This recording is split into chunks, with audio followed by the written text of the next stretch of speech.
I spent years trying to become better, and I think it's almost ruined me. I know I'm tired of constantly optimizing myself. I'm tired of constantly being in pursuit of that girl. I'm tired of constantly feeling like who I am is not enough, and I have to keep on adding layers and layers to myself for me to finally feel worthy. I just think we're in a pursuit of becoming that sometimes you forget to just be. You forget to just be yourself. I just have to do whatever it is that I can to be successful.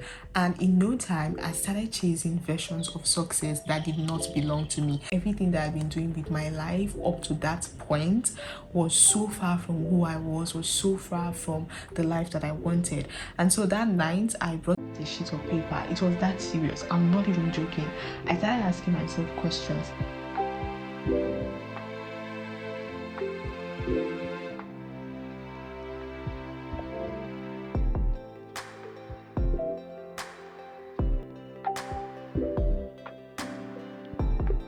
Hi there, welcome back to the channel. Welcome back to Debbie's Hive. It's been so long since I sat down and we had one of our usual becoming her conversation, and I think the reason for this video would best explain why that has not happened in a while.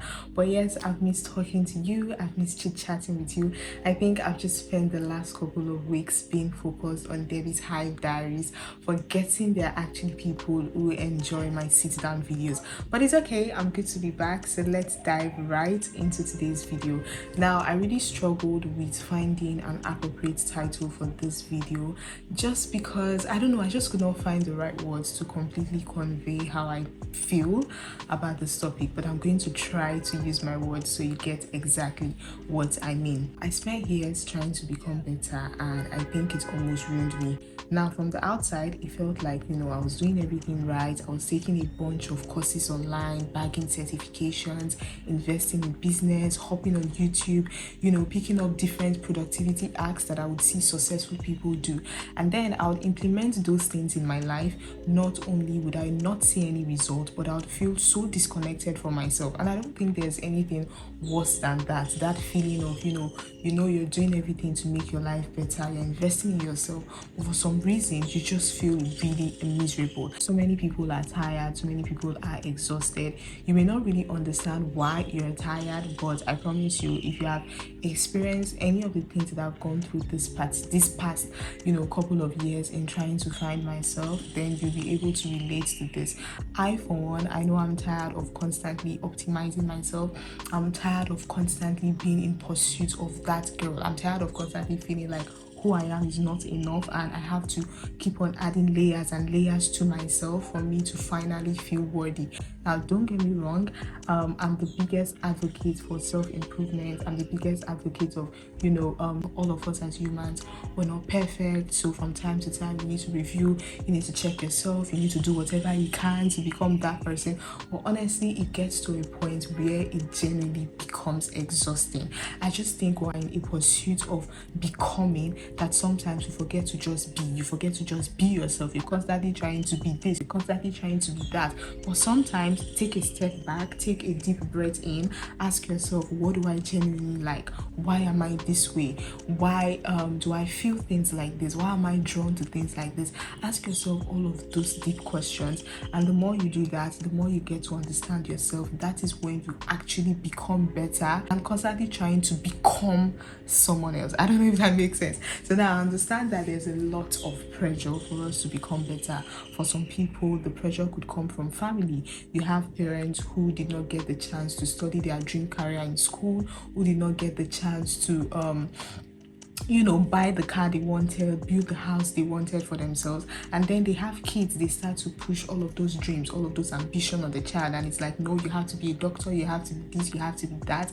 Thank God in 2026, I think that should be a bit less common, but sadly enough, I do think there are still people who experience things like that. So there's pressure from family, there's pressure from you having timelines for yourself. If you've told yourself something like, by 25 I want to get married, married, I want to be established in my career.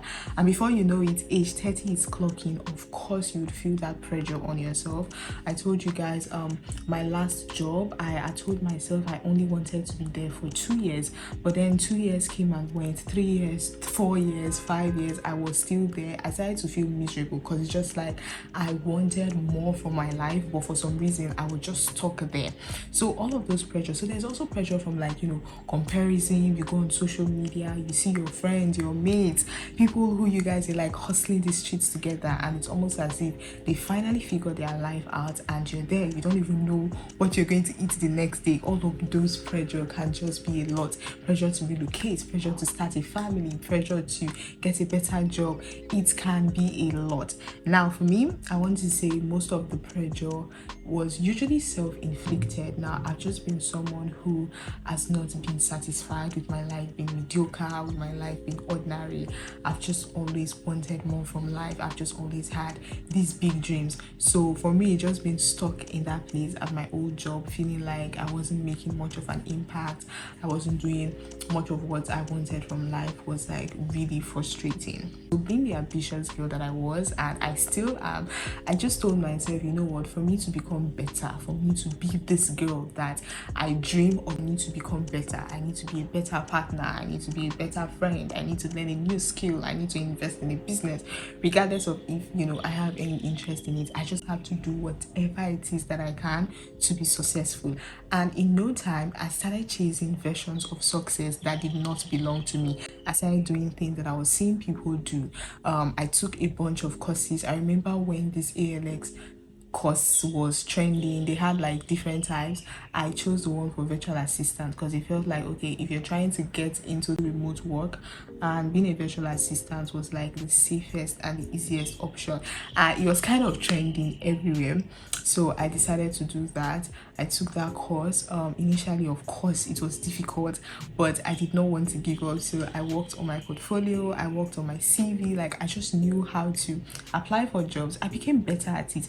But the thing is, one thing about applying for those jobs is how time consuming it is. Like, it will take your whole time. Some days I'm taking a whole week on just one application, because these people, they will come with lots of demands, lots of requirements. They want you to do a video, they want you to write a cover letter, they want you to do this. So initially I wasn't even getting interviews, and then after some time I started getting interviews. I remember even doing an interview where, you know, I had gotten to the final stage. It was me and 2 other girls, and, you know, although I didn't get the job, but at that point I could see how close I was to finally getting my dream job at the time. But then after the last interview, I realized, then, is this something you really want? Like, is this what you want for yourself? Is this what you want to spend the majority of your time doing? Because being a virtual assistant was taking so much of my time that I barely had time for the things that I had interest in. I barely had time for YouTube. I barely had time to create content. And for me, I understand doing whatever it is you have to do for you to survive. I mean, you need to eat, you have bills to pay, you need to pay your rent, you need to get clothes.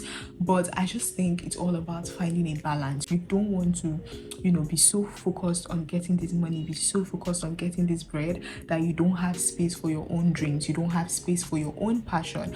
And I just think people, the energy you're using to pursue all these other things to make money, I promise you, if you put half of that energy into following your own dreams, you would still make that money. But for me, I think I've said but for me a lot.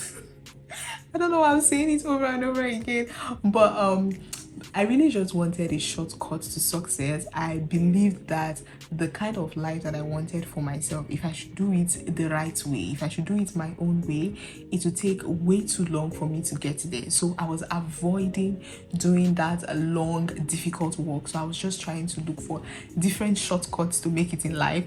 But, you know, none of it worked. And at the end of the day, I just had to like run back to myself. So I realized I was performing growth instead of actually growing, and that realization genuinely changed my life. because there's a difference between being productive and actually building a life that feels true to you. So one night I realized that I emptied my savings on a business venture that I genuinely had no interest in. At the time I did it because, I think I was just tired of not having anything and I wanted it to look like I had something going on. But the thing is, for this particular business, I wasn't going to manage it myself. I was placing it in the hands of someone else. And I think that's even one of the reasons why I was really excited to do it, because now if it doesn't work out, that responsibility is not going to be on me, which in a way does not make sense. I don't know how to explain it. It's just kind of like a bunch of weird feelings in my head. But the main thing is, even as at when that money left my account, I knew deep down this was not going to yield any result. So it was in the midst of that, just thinking, overthinking, wondering what the hell I was doing. That was when I realized everything that I've been doing with my life up to that point was so far from who I was so far from the life that I wanted. And so that night I brought out a sheet of paper. It was that serious. I'm not even joking. I started asking myself questions. Debbie, what do you genuinely like? What are you genuinely drawn to? If money was not a factor, what would you want to spend the rest of your life doing? What kind of person do you want to be when nobody is watching? I took a piece of paper, I answered all of those questions, and I got to understand that I really love doing makeup. And I want to say that you don't have to be the best at something for you to do it. Now, for me, I like makeup, but sometimes even when I do my makeup, I start to overthink. I'm wondering, do I really like it? Does it look as good? Does it look as nice as the girls that I see on Instagram, as the girls that I see on YouTube? Like, is it good enough? But the fact that it is or is not good enough is not enough reason for me to stop. If you like something, you do not have to be the best at it for you to explore it. You don't need permission. The fact that you like it is enough reason to go ahead and do it. So for me, I just understood that I love doing makeup. I love to wear makeup. I love content creation. I really, really want to build a career around it. Now, I understand that it's going to take me longer. The journey might be slower, but God forbid it's not slow. Let it be fast in Jesus' name.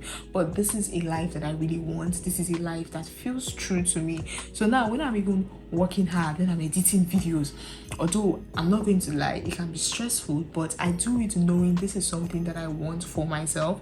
These days I prepare for interviews and I don't even stress myself. I'm not spending hours. I just appear as I am. The evidence of my work is there. My YouTube channel is there. My Instagram is there. If you want to see what I've done, if you have any questions about content creation, you can ask me, because it's something that I do. But when I was trying to be a virtual assistant, when I was trying to be all of those things, it literally felt like I had to become someone else.